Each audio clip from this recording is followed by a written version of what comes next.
পাহাড়িদের খুব জনপ্রিয় খাবার, যে কোনো ধরনের সবজি এবং নাপ্পি দিয়ে মরিচ ভর্তা। নাপ্পি আর পাবো কোথায়? এখানে চিংড়ি মাছ দিয়ে ভর্তা করেছি। আসসালামু আলাইকুম। আমার আজকের ভিডিও সারাদিনের রান্নাবান্না কাজকর্ম নিয়ে। সকালবেলার নাস্তা পরোটা এবং গরুর মাংস নুহিনের, আর ওদিকে ওর বাবার জন্য পানি ভাত, সঙ্গে কাঁচা মরিচ পেঁয়াজ ছিল, গরুর মাংস ছিল, আম কেটে রাখলাম, তন্দুর রুটিও ছিল, আমার নিজের গাছের আম।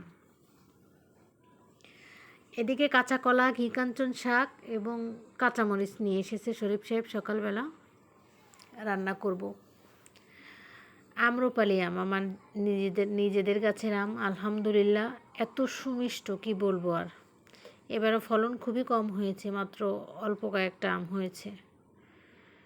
নিয়ামত, আল্লাহর নিয়ামত এইগুলা।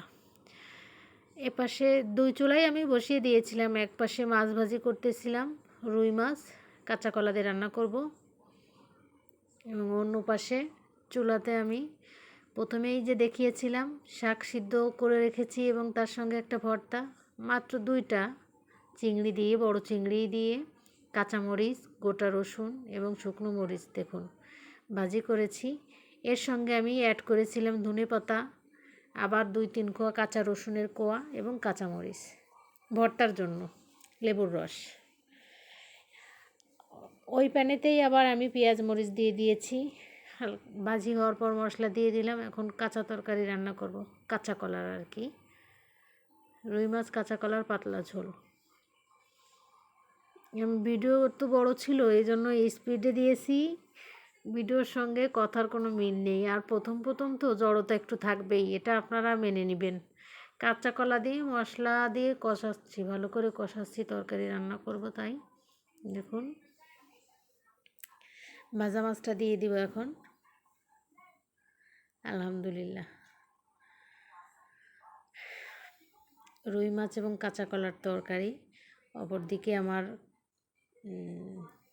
অন্য একটা প্যানে ফুটন্ত পানিতে আমি লবণ এবং তেল দিয়ে শাকটা ভাপাতে দিয়েছিলাম, ঘি কাঞ্চন শাক।